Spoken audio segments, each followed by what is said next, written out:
Okay. Ce n'est pas un tabou, d'autant plus que la Constitution elle-même prévoit les mécanismes pour la révision, pour sa révision, n'est-ce pas? Mais il y a des modalités. Est-ce qu'on peut se poser aussi de l'opportunité maintenant? Est-ce qu'il est opportun à ce moment ici de penser à la révision de la Constitution? Il y a des dispositions qui sont dans la Constitution, qui sont verrouillées, sur lesquelles on ne peut pas toucher. Et c'est la Constitution qui le dit elle-même. Les articles clés, comme on dit. Les articles clés, comme vous le dites, il y a l'article 220 qui dispose, qui n'est pas, qu'on ne peut pas toucher dans la Constitution. Et l'article 219 dit que pendant l'état de siège, on ne peut pas toucher à la Constitution. On ne peut pas réviser la Constitution. Aujourd'hui, le pays est en état de siège. Aujourd'hui, le pays est en guerre. Est-ce qu'on... Je rappelle que l'état de siège, la prorogation, c'est pour 15 jours. Après, il y aura l'évaluation. S'il faut lever, il faut continuer. Monsieur les journalistes, il ne faudrait pas lever l'état de siège aujourd'hui pour entériner le velléité du changement de la Constitution.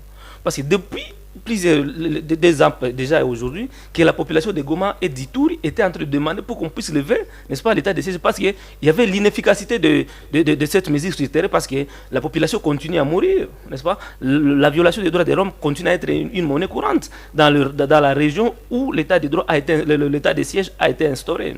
Et donc il ne faudrait pas qu'on y pense aujourd'hui pour faciliter, n'est-ce pas, la révision constitutionnelle. Okay. Pendant la campagne, messieurs les journalistes, le chef de l'État nous a fait des promesses, dont la première des promesses, c'est l'unité nationale, la sécurité et la prospérité. Est-ce qu'on peut dire qu'aujourd'hui le pays est uni? Le pays n'est pas uni parce qu'il y a une bonne partie du pays qui est occupée par les agresseurs. La sécurité, c'est partout aujourd'hui dans notre pays. Mais ce sont des promesses de campagne, mais pour tout un mandat, c'était pas... Non, ça va produire des effets peut-être à 2-3 ans. Nous sommes en train d'aller... C'est depuis le mois de janvier que le chef de l'État a prêté serment. Il est au pouvoir pour un second mandat. On devrait déjà avoir des signaux, n'est-ce pas? Mais depuis qu'il est là, aucun territoire, aucun village n'est pas récupéré jusqu'aujourd'hui. Il nous a parlé de la prospérité. Est-ce qu'on peut dire aujourd'hui que la prospérité est en train de se vivre au Congo? La situation sociale des Congolais laisse à désirer jusqu'au jour d'aujourd'hui. Donc le chef de l'État a d'autres priorités au-delà de la révision de la Constitution. Mais comment expliquez-vous, avant de donner la parole à Pascal Tambala, cette agitation au niveau de la classe politique? Parce que vous avez parlé des articles clés qu'il ne faut pas toucher. Peut-être on ne va pas aller à ces niveaux-là. Il faut juste réviser d'autres articles comme le demande la Constitution elle-même. Messieurs les journalistes, il est clair et démontrable que ce n'est pas la Constitution, n'est-ce pas, qui bloque le chef de l'État de réaliser ses promesses.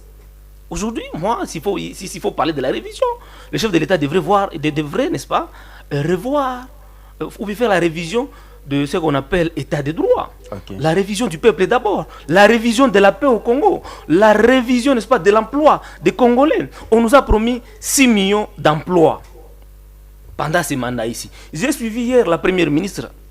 Ok, nous allons faire aussi l'évaluation des 100 Nous avions fait, je l'ai suivi. On lui a demandé pendant les 3 mois ici, qu'il ait le pouvoir, combien d'emplois qu'il a créés. Il n'a pas donné la réponse.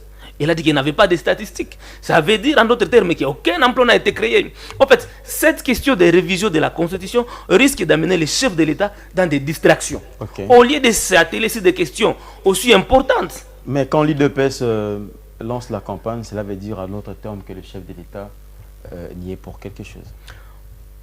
En fait, quand Kabouya parle, il parle au nom de l'IDPS. Le chef de l'État est l'émanation de l'IDPS. Et lui-même, le chef de l'État, je crois, c'est pas à Londres, à Paris.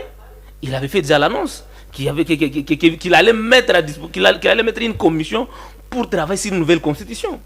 Ouais. Donc, il en est pour quelque chose aussi. Okay. Et donc, ce n'est pas le moment aujourd'hui. Je vous rappelle encore, messieurs les journalistes et messieurs Vini, que lors de l'investiture du président pour le second mandat, il nous avait fait... Il a pris 6 engagements pour la population congolaise. Il a parlé de plus d'emplois, il a parlé de plus de pouvoir d'achat, il a parlé de plus de sécurité, il a parlé de la diversification de l'économie et la rendre compétitive sur le marché. Il a parlé de plus d'accès, n'est-ce pas, aux Congolais aux services publics, mais également de plus de services publics aussi. De tous ces engagements qu'il a pris au jour d'aujourd'hui, qu'est-ce qui est réel, qu'est-ce qu'il a eu à réaliser? En fait, il y a des questions profondes sur lesquelles le chef de l'État devrait d'abord s'atteler. N'est-ce pas?